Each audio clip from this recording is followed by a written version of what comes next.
신약성경 데살로니가 후서 3장 1절로 5절 한 목소리로 합독했으면 좋겠습니다. 데살로니가 후서 3장 1절로 5절 찾으시면 1절부터 읽습니다. 다같이 시작. 정말로 형제들아 너희는 우리를 위하여 기도하기를 주의 말씀이 너희 가운데서와 같이 가늠질하여 영광스럽게 되고 또한 우리를 무리하고 악한 사람들에게서 건지옵소서 하라. 믿음은 모든 사람의 것이 아닙니다. 주는 미쁘사 너희를 굳게 하시고 악한 자에게서 지키시리라. 너희에게 대하여는 우리의 명한 것을 너희가 행하고 또 행할 줄을 우리가 주 안에서 확신하노니 주께서 너희 마음을 인도하여 하나님의 사랑과 그리스도의 인내에 들어가게 하시기를 원하노라. 16절부터 우리 18절까지 또 읽습니다. 16절부터 마지막 18절까지 시작. 평강의 주께서 친히 때마다 일마다 너에게 평강을 주시기를 원하노라. 주는 너희 모든 사람과 함께 하실지어다. 나 바울은 친필로 문안하노니 이는 편지마다 표적이기로 이렇게 쓰노라. 우리 주 예수 그리스도의 은혜가 너희 무리에게 있을지어다. 아멘.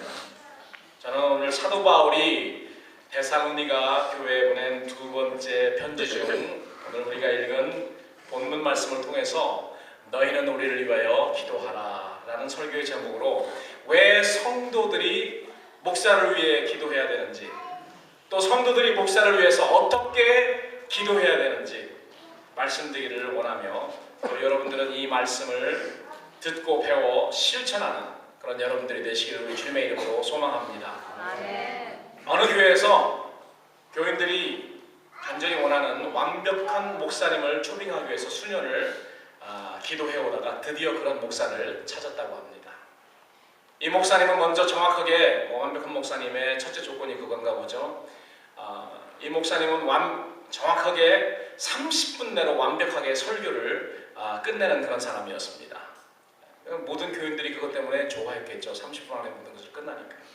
그런데 그 목사님은 그냥 30분 안에 설교를 빨리 끝내기만 하는 그런 설교자가 아니었고요. 그 30분 안에 십자가의 복음을 항상 완벽하게 전달하고 죄에 대해서 강력하게 책망하지만 어느 누구의 마음도 상하지 않게 정말 탁월한 언변과 설교의 은사를 가지고 있었다고 합니다. 그것만 가지고 여러분 완벽한 목사가 될 수 없죠. 이 목사님은 제자훈련이나 성경 공부 시간에 한번 가르치기 시작하면은 풍요로운 성경 지식과 해박한 그런 성경 해석, 그리고 적절한 삶의 적용 포인트를 제시하므로 모든 교인들이 감탄하는 탁월한 가르침의 은사도 있었다고 합니다. 그리고 그 목사는 설교와 가르침만 잘하는 것이 아니고 체력과 열정이 아주 좋아서 새벽 기도를 위해서 새벽 일찍부터 일어납니다. 그리고 각종 일과 집회를 마치고 집에 들어가 다음날 사역을 위해서 준비하면 새벽 한두 시에나 잠을 잘 때가 한두 번이 아니라고 합니다. 그런데 전혀 지치지 않고요. 그 열정이 삭을 줄 몰랐다고 합니다. 또 기쁜 일을 만난 성도들을 만나면 함께 기뻐할 줄 알고, 슬픈 일을 만난 그런 성도들을 만나면 즉시 그 성도들과 함께 눈물을 흘리며 울 수 있는 감성적인 그러한 목사였다고 합니다. 뿐만 아닙니다. 이 목사님은 탁월한 재정 운영자였다고 합니다.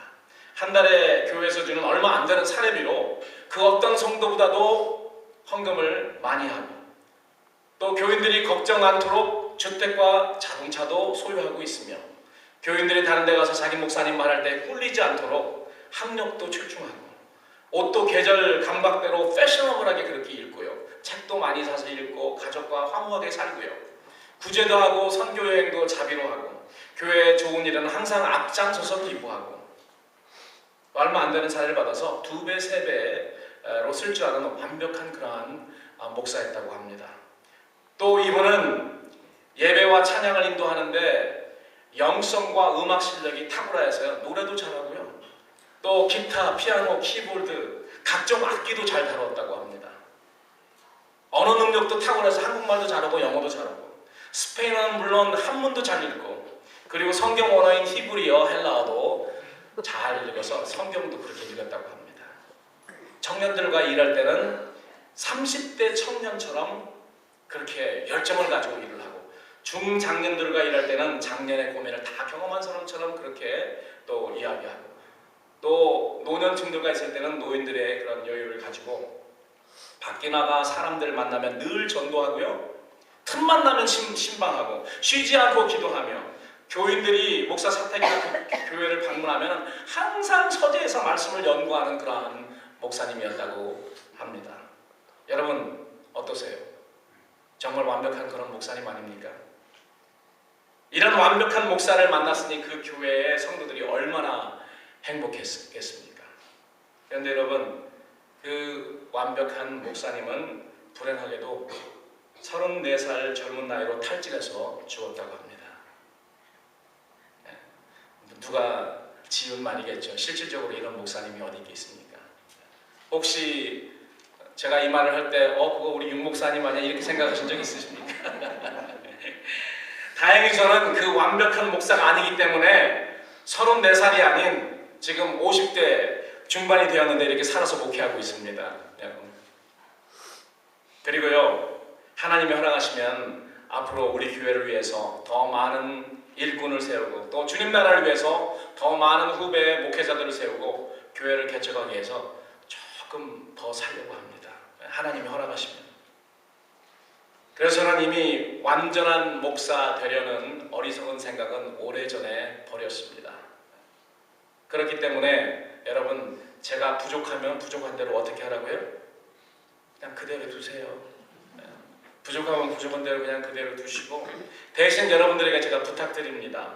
완벽하지 못한 저를 위해서 모든 성도들이 열심히 기도해 주시기를 오늘 여러분들에게 부탁드립니다. 아멘. 이런 때 좀 아멘 크게 해도 괜찮아요. 아멘. 그럼 첫 번째로 제가 여러분들에게 오늘 본문 말씀을 통해서 왜 목사를 위해서 기도해야 되나, 그걸 먼저 말씀드리고 어떻게 기도해야 되는지 그걸 두 번째로 말씀드리겠습니다. 일주일에 딱 한 번 주일 예배만 참석하는 교회는 목사님이 주중에 무엇을 할까, 그거에 대해서 많이 의아해야 한다고 합니다. 이런 생각을 들게 하는 그 목사의 자리는 여러분 가만히 있어도요 스트레스가 저절로 많이 생기는 여러분 자리입니다. 이 목사가 아니면 어떻게 그걸 알겠습니까? 특별히 담임 목사가 아니면 그걸 어떻게 알겠어요? 여러분, 담임 목사 자리는 더더욱 그러합니다. 여러분, 담임이라는 그런 말은 맬 담자에다가 맡길 임자예요. 뭐를 메고 뭐를 맡기겠습니까? 여러분, 여러분들의 스트레스를요 같이 지어주는 사람이라는 겁니다. 같이 여러분들의 짐을 같이 메고 여러분들의 스트레스를 같이, 여러분들 스트레스를 맡기잖아요, 저한테. 그게 제 직업이에요. 그래서 병원에 가면 그 의사들이 그렇게 이야기를 해요. 아이, 걱정하지 말고 스트레스 좀 그만 받아. 그 말을 자주 하거든요. 제 직업을 몰라서 그렇죠. 제가 목사라는 거. 그걸 말하면은 알죠. 목사의 직업은 성도들의 짐과 성도들의 그런 스트레스를 함께 메고 함께 지는 그런 사람입니다. 스트레스를 안 받을 수가 없죠. 스트레스를 같이 나누니까.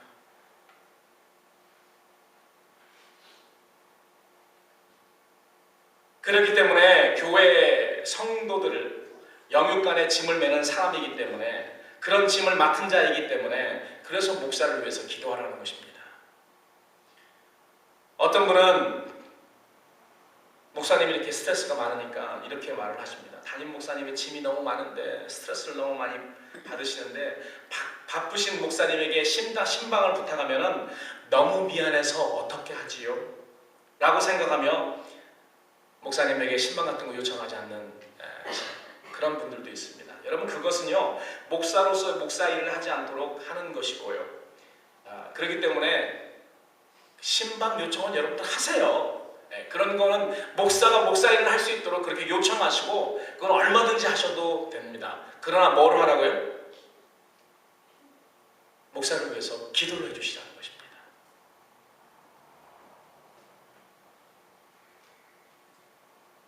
영육간에 강건할 수 있도록, 그리고 목사가 주어진 시간을 유익하게 사용할 수 있도록 기도해달라는 것입니다.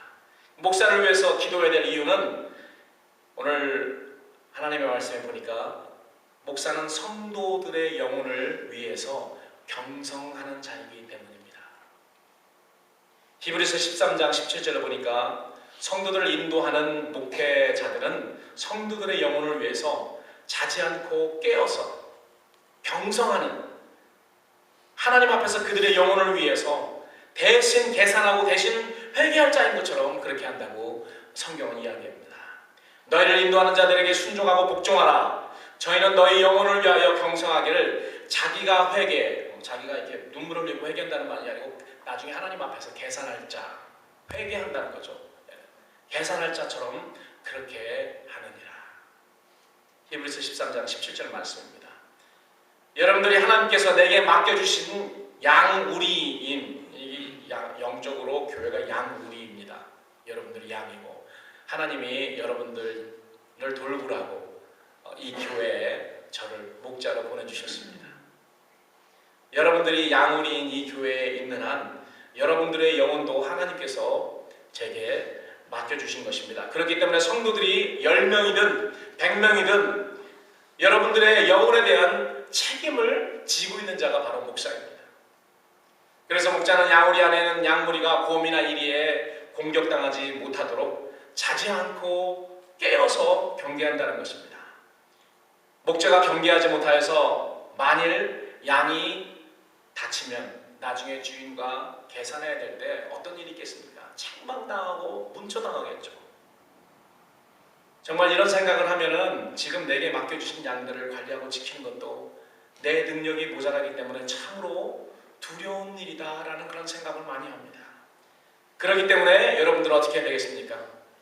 목사를 위해서 기도하셔야 됩니다. 히브리서 13장 17절 말씀처럼 너희를 인도하는 자에게 순종하고 복종하라는 그런 말씀이 있는데요. 여러분들을 인도하는 목사에게 또한 순종하고 복종해야 됩니다. 목사의 말이, 목사가 생각하는 모든 것이 완전하기 때문에 복종하고 순종하라는 말이 아닙니다. 여러분, 우리들의 부모가 완전하기 때문에 우리가 부모에게 순종하고 부모에게 복종합니까? 하나님의 말씀은 자녀들아 너희 부모를 주 안에서 순종하라, 이것이 옳으니라고 이야기하고 있습니다. 부모가 완전하든 완전하지 않든 부모에게 순종하는 것이 옳은 것처럼 여러분들의 영혼을 위해서 경성하는 목사를 위해서 그 목사가 완전하든 완전하지 않든 순종하고 복종하는 것, 그럴 때에 목자가 기쁜 마음으로, 즐거운 마음으로 목회할 수 있다는 것입니다. 그리고 여러분들을 위해서 경성하면서 깨어서 기도할 수 있고 사역할 수 있다는 말입니다. 목사가 하나님의 말씀으로 권면해도 성도들이 순종하지도 않고 복종하지도 않으면 그때부터 목사는 목회하는데 기쁨과 즐거움이 사라지게 됩니다. 여러분, 목사에게서 목회의 기쁨과 즐거움이 사라지면 대체 어떻게 될 것 같습니까? 오늘 히브리서 13장 17절 말씀, 하반절 말씀을 보니까요, 저희로 하여금 즐거움으로 너희 영혼을 위해서 경성하게 하고 근심으로 하게 말라. 그렇지 않으면 너희에게 유익이 없느니라. 목사가 기쁨과 즐거움으로 목회하지 않으면 성도들에게 유익이 없다는 것입니다. 이 일 때문이라도 여러분 목사를 위해서 기도해 주십시오. 목사를 위해서 기도할 때 이 일을 기쁨으로, 즐거움으로, 또 여러분들이 목사를 위해서 말을 존중하고 순종할 때 기쁨으로 내가 여러분들을 위해서 사역할 수 있고 목회할 수 있는 것입니다. 사랑하는 빛나는 교회 성도 여러분, 저는 앞으로 하나님 앞에 서는 날까지 기쁨과 즐거움으로 목회하기를 소망합니다. 그러기 위해서 우리 성도들은 저를 위해서 또 여러분들의 목회자를 위해서 기도해 주셔야 됩니다. 또 우리가 목회자를 위해서 기도해야 될 또 다른 한 가지 이유가 있죠. 그건 뭐냐면은 성도들의 영육간의 잘됨을 위해서 기도하는 사람이기 때문에 기도하라는 것입니다. 내가 여러분들을 위해서 기도하기 위해서 여러분들이 저를 위해서 기도해달라는 것입니다. 본문 3절에 보니까 사도 바울은 성도들을 위해서 이렇게 기도합니다. 주는 신실하사, 미쁘사죠. 주는 미쁘사, 주는 신실하사 너희를 굳게 하시고 이 말은 뭐냐면 우리의 믿음을 단단하게 건실하게 하신다는 겁니다. 너희를 굳게 하시고 악한 자에게서 지키시리라. 여러분, 목사는 성도들의 믿음을 위해서 기도하는 자입니다. 그 믿음이 강하게 되고 단단하게 되고 건실하게 되어 있어 그것을 기도합니다. 그리고 악한 자들에게서, 영육간의 악한 자들이겠죠, 그걸 위해서 그런 또 기도하는 자이기도 합니다. 여러분 16절 보십시오. 평강의 주께서 친히 때마다 일마다 너에게 평강 주시기를 원하노라. 성도들의 가정과 성도들의 삶에 하나님의 평강이 임할 수 있도록 그렇게 기도하는 자라는 것입니다. 그래서 여러분들의 그 가정이나 여러분들의 자녀나 여러분들의 직장이나 여러분들의 삶에 그런 어려움이 있을 때 항상 목사는 그것을 위해서 기도하죠. 하나님 평강을 주세요. 일이 순조롭게 잘 열리게 해주세요. 이렇게 여러분들의 영혼을 위해서, 여러분들의 또 육신이 잘 되고 범사가 잘 되기 위해서 기도하는 목사를 위해서 여러분들을 미천해 주는 것입니다. 꼭 기도하라는 거예요. 그리고 16절 18절에 보니까 주는 너희 모든 사람과 함께 하실지어다. 하나님의 임재가 성도들에게 날마다 함께 하시기를 위해서 기도하는 자예요. 또 18절에 보니까 주 예수 그리스도의 은혜가 너희 무리에게 있을지어다. 하나님 예수 그리스도의 은혜가 성도들의 삶에 충만할 수 있도록 기도하는 자라는 것입니다. 여러분들의 믿음이 더욱 굳세게 되도록 기도하고, 또한 하나님께서 성도들을 악으로부터 지키시기를 기도하며 성도들의 평강을 위해서 기도하고 하나님의 임재와 그리스도의 은혜가 함께 하시기를 위해서 기도하는 자가 목회자라는 것입니다. 그리고 본문 5절을 보니까 주께서 너희 마음을 인도하여 하나님의 사랑과 그리스도의 인내에 들어가게 하시기를 원하노라 라고 이렇게 했는데요, 성도들로 하여금 하나님의 사랑으로 형제들을 사랑하게 하며 하나님의 사랑으로 들어가라는 것이 그겁니다. 그리고 그리스도의 인내로 이 세상에서 어떤 그런 어려운 상황도 승리할 수 있도록 기도하는 사람들이 목회자입니다. 사랑하는 성도 여러분, 저는 여러분들을 믿음과 사랑과 인내와 소망을 위해서 사도 바울처럼 기도하기를 원합니다. 여러분들의 영혼을 위한 기도가 우선이며 여러분들의 영혼이 잘 되는 같이 범사에 잘 되는 것을 2차적으로 기도하기를 원합니다. 실질적으로 그렇게 이야기하고 그렇게 기도하고 있습니다. 여러분들은 교회에 여러 목회자, 부목사님이나 전도사님들이나 그리고 소금장들을 위해서도 기도해야 합니다. 그러나 교회를 위해서 기도할 때 가장 먼저 담임 목사를 위해서 기도해야 될 것입니다. 제가 이기주의적인 그런 마음으로 여러분들에게 담임 목사를 위해서 내가 담임 목사니까 이렇게 기도해달라는 말이 아니고요, 교회를 위해서 가장 많이 기도를 필요하는 그런 위치에 있기 때문에 그렇게 하라고 여러분들에게 오늘 요청하고 있는 것입니다. 두 번째로, 목사를 위해서 무엇을 어떻게 기도할 것인가 여러분들에게 말씀드리기를 원합니다. 저는 항상 이렇게 생각합니다. 목사가 성도들을 잘 만나는 것이 복이다, 그 생각을 하고요, 또한 성도가 목사를 잘 만나는 것도 특별히 이 마지막 때에 복이다라고 생각합니다. 목사가 성도를 잘 만나는 것도 복이고요, 또 성도가 목사를 잘 만나는 것도 복입니다. 모든 목사들이 다 성도들을 바른 길로 인도하는 것이 아니기 때문에 그렇습니다. 예수님께서 누가복음 6장 39절에 말씀하신 것처럼 소경이 소경을 인도하면 어디로 간다고요? 둘 다 멸망으로 간다고 합니다. 구덩이에 빠져 망한다는 것이죠.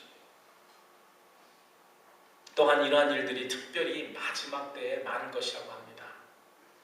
이미 사도 바울은 데살로니가후서 2장 3절에서 마지막 때에 배도하는 일이 있을 것이라고 이야기합니다. 그래서 마지막 때에 사람들이 믿음을 다 버리게 된다는 것입니다.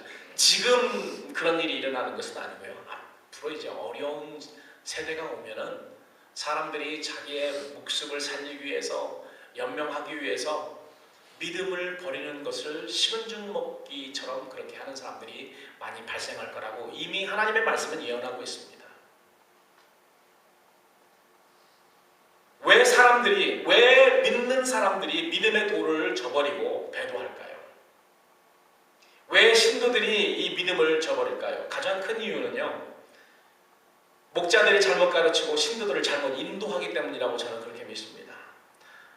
그리고 어떤 목사도, 저를 포함해서 어떤 목사도 이런 것들로부터 100% 안전할 수 있는 목사가 없다고 저는 생각해요. 그렇기 때문에 성도들은 목사를 위해서, 특별히 담임 목사를 위해서 기도해야 된다는 것입니다. 오늘 본문에서 성도들이 목사를 위해서 기도해야 할 가장 핵심적인 그러한 기도의 제목들이 들어있습니다. 목사를 위해서 여러 가지로 기도를 해야 되겠지만 특별히 중점적으로 기도해야 될 그런 제목이 있는데요. 여러분 1절을 보시기 바랍니다. 우리 1절을 다시 한번 읽어볼까요? 우리 한 목소리로 1절을 같이 읽습니다. 다 같이 시작. 정말로 이제나 너희는 우리를 위하여 기도하기를 주의 말씀이 너희 가는 것과 같이 가름질하여 영광스럽게 되고. 무엇을 위해서 기도하라는 것입니까? 주의 말씀이 너희 가운데서 같이. 데살로니가에 사도 바울이 들어갔을 때 참 빠른 속력으로 하나님의 말씀이 사도들로 인해서, 그 선교팀들로 인해서 빠른 속도로 데살로니가에 있는 사람들에게 전파가 되고 이들이 받아들였습니다. 사도 바울은 그때를 기억하면서 지금 내가 있는 곳에도 그때처럼, 너희들에게도처럼 내가 하나님의 말씀을 전할 때, 하나님의 복음을 전할 때 빨리 급속도로 효과적으로 하나님의 말씀이 전해질 수 있도록 그렇게 우리를 위해서 기도해달라고 그렇게 요청하지 않았습니까? 목회자를 통해서 전파되고 가르치는 하나님의 말씀이 다름질하여 빠른 속도로 전진할 수 있고 효과적으로 전파될 수 있고 가르쳐줄 수 있도록 기도하라는 것입니다. 우리가 생각할 때 바울같이 위대한 그러한 삶을 살고 시시때때로 그런 기도하는 사람이면 스스로 자기가 기도하는 거가 충분할 거라고 여러분 우리가 생각할 수 있지만, 여러분 사도 바울처럼 그렇게 하나님이 유능하게 붙들어 사용하신 분, 그리고 기도를 많이 하신 그런 사람들도 오늘 성도들에게 기도 요청을 하고 있습니다. 그가 요청한 기도의 제목은 하나님의 말씀이 데살로니가 성도들 가운데 급속도로 빨리 전파된 것처럼 지금 사도 바울이 있는 그곳에서도 하나님의 말씀이 잘 전달되어서 빠르게 다름질하여 하나님의 영광에, 하나님의 그 이름이 영광스럽게 모든 사람들이 그 복음 앞에 순종할 수 있게 해달라는 것입니다. 여러분, 하나님의 말씀이 전파되는 것은 우리가 그냥 하나님의 말씀, 복음을 듣는 거에서 그치지 않습니다. 하나님의 말씀이 급속도로 전파돼서 하나님의 영광에 이르는 거는요 뭐냐면은 하나님의 말씀이, 하나님의 그 복음이 전파돼서 성도들이, 믿는 사람들, 그 말씀을 믿는 사람들이 그 말씀에 순복하고 하나님의 다스림에 들어갈 때 하나님의 거룩하신 이름이 드러나는 것이고 하나님이 영광 받으시는 것입니다.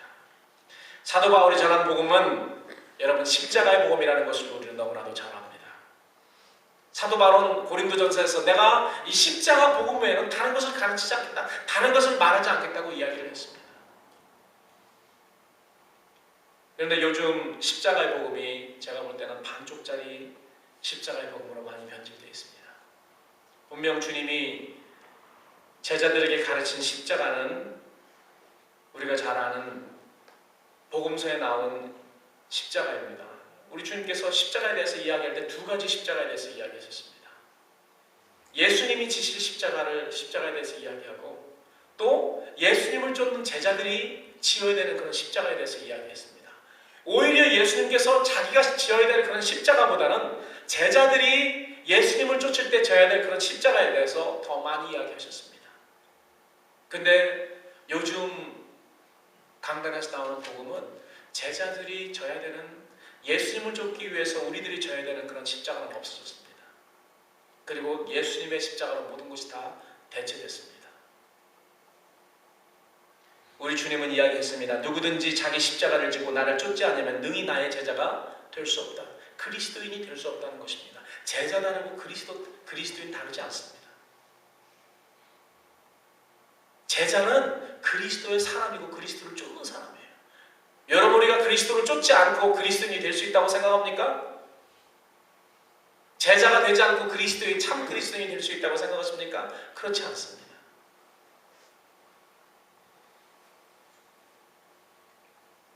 우리 성도들이 주님을 쫓기 위해서 져야 되는 그 십자가는 어디 갔는지 없어지고요. 주님 십자가로 모든 것을 대체해버리는 반쪽짜리 십자가 복음만 있습니다. 예수님 그 십자가로 인해서 저는 반쪽짜리라고 해서 예수님의 십자가의 그 가치를 지금 다운그레이드 시키고 아래로 가치를 지금 반절짜리로 만드는 건 절대 아닙니다. 예수 그리스도의 십자가 없이는 우리에게 구원이 있을 수가 없죠. 우리의 구원의 길이 열려질 수도 없습니다.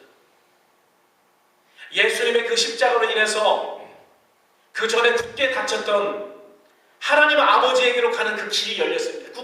구원의 길이 열렸습니다. 다리가 놓여졌습니다. 예수님의 십자가로 인해서 그렇게 됐다는 거예요. 우리가 이제는 모든 사람에게 그 구원의 길이 열려져 있습니다. 예수님이 길되고 진리되고 생명 되시잖아요. 우리 주님이 열어놓으셨어요. 그 하나님의 은혜의 보좌 앞에 나갈 수 있는 그 길을 열어주시고 하나님 아버지에게 나아갈 그 길을 열어놓으셨습니다. 우리 주님이 십자가에 달려 돌아가시지 않으면 그 길이 열어질 수가 없습니다. 근데 우리 주님은 그 십자가를 통해서 열어놓으셨어요. 그리고 뭐라고 말씀하시죠? 나는 길이요 진리요 생명이니 얘들아 내가 이 길을 열어놓았다. 이제는 너희들이 나를 따라서 와라. 나를 쫓아와라. 근데 예수님을 쫓아가는데 어떻게 가야 됩니까? 무엇을 어떻게 하고 가라고요? 너의 십자가를 지고 가라는 것입니다. 우리는 나의 십자가를 지지 않고 우리 주님을 쫓을 수가 없어요. 우리 주님을 쫓기 위해서 필요한 것이 뭐냐면 우리의 십자가입니다. 여러분들의 십자가, 저의 십자가 다 사이즈가 다 다릅니다. 그러나 이것은 예수님을 쫓기 위해서 우리가 치러야 되는 그런 희생이라는 것을 우리는 너무나도 잘 압니다.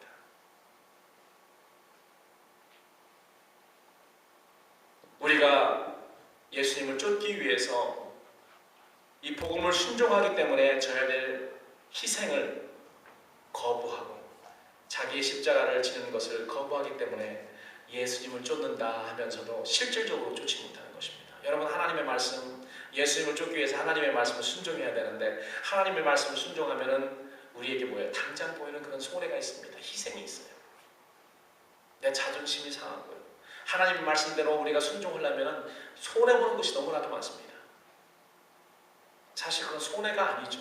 하나님께서 천국의 그 모든 보화를 제물로서 우리에게 쌓아주고 계신 것입니다. 우리가 믿음의 눈으로 그게 안 보이기 때문에 손해보고 이 세상에서 희생한다고 생각하죠. 그러나 예수님이 그것을 우리가 각자 져야 될 그러한 십자가라고 이야기하십니다.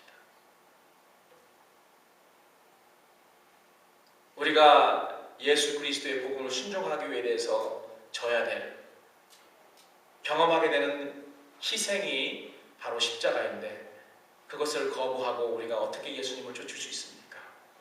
그렇기 때문에 우리는 다 그리스도인이라는 이름은 가지고 있지만은 그리스도인답게 살지 못하고 있는 것입니다. 여러분, 예수 그리스도의 십자가와 또 성도들이 예수 그리스도를 쫓기 위해서 져야 되는 그 십자가가 같이 전파되어야지 온전한 그러한 십자가의 복음입니다. 온전한 제자의 길을 선포하되 핍박을 받으면서도 거기에 굴하지 않고 담대하게 전할 수 있도록 여러분들은 목회자를 위해서 기도하고 저는 또 성도들이 그렇게 될 수 있도록 그렇게 기도해야 되는 것입니다. 초대교회 많은 사람들은 이 복음을 말하다가 모진 고난을 당하고 비참하게 죽임을 당한 그런 사람들이 많이 있습니다.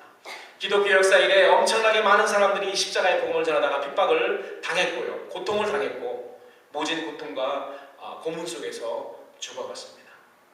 바울 자신도 이 복음을 맡은 자로서 복음을 전하기 위해서 당한 고통에 대해서 이렇게 이야기합니다. 고린도전서 4장에 보니까 바로 이 시간까지 우리가 줄이고 목마르며 헐벗고 매맞으며 정처가 없고 또 수고하여 친히 손으로 일을 하며 후욕을 당한 즉 축복하고 핍박을 당한 즉 참고 비방을 당한 즉 권면하니 우리가 지금까지 세상의 더러운 것과 만물의 찢기같이 되었도다. 여러분 하나님의 말씀을 순종해 살기 위해서 예수 그리스도를 쫓아가기 위해서 사도 바울이 어떤 그러한 십자가를 줬습니까? 후욕을 당했다.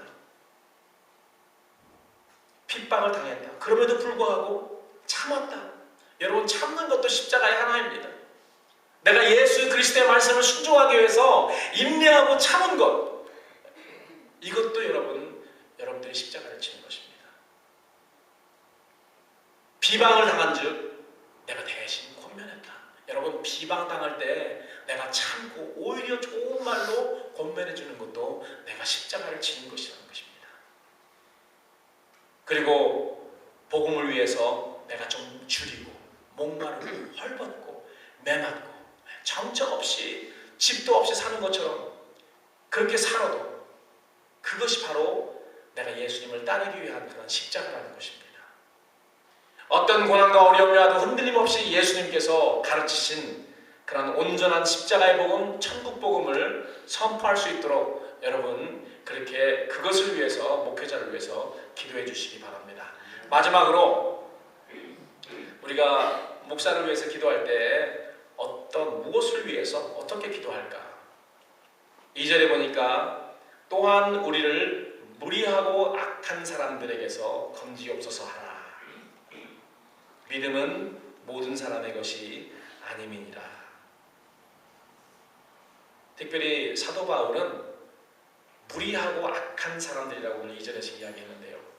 이 사람들에 대해서 이야기하면서 누구를 생각했겠나 저는 생각을 해봤습니다. 그 다음에 믿음은 모든 사람의 것이 아니다 라고 하는 것을 보면은 하나님의 백성이라고 했던 유대인들이었던 것 같습니다. 유대인들을 통해서 너무 많은 고통을 당했어요. 오히려 이방인들에게 받은 고통보다 같은 민족 하나님의 백성이라고 하는 그러한 유대인들에게 더 많은 그런 복음의 방해를 받았고요. 고통을 당하고 핍박을 받았습니다. 그렇기 때문에 아마도 사도 바울은 믿음은 모든 사람의 것이 아니다라고 이야기한 것. 그 말을 한 것 같아요. 유대인이라고 다 믿음이 있는 것이 아니고 하나님의 백성이라는 이름이 있다고 다 믿음이 있는 것이 아니라는 그런 말입니다. 왜? 그들이 오히려 사도 바울의 그 복음의 전진을 위해서 방해하고 핍박하고 고통을 줬기 때문에 그렇습니다. 하나님의 백성인 척하면서 오히려 그리스도의 천국 복음과 십자가의 복음을 가로막는 자들로부터 보호해 주시도록 그렇게 기도를 요청했던 것입니다. 사랑하는 성도 여러분, 목사는 성도들의 영적인 삶에 있어서 매우 중요한 그런 위치에 있는 사람입니다. 그러나 아까 제 서로 때 그렇게 완벽한 그러한 목사면 좋겠는데 완벽하지 못하고 부족하기 때문에 여러 성도님들의 기도가 절실히 필요합니다. 무엇보다도 오늘 제가 여러분들에게 말씀드린 대로 하나님의 말씀, 이 십자가의 복음을 담대하게 외치는 그런 올바른 목사가 되게 해달라고 여러분 그렇게 기도하시고요. 또 성도들을 위해서 깨어서 경성하며 기도하는 목자가 되게 해달라고 여러분 간절히 기도하시는 여러분들이 되시기를 우리 주님의 이름으로 간절히 축원합니다. 아멘. 기도하겠습니다.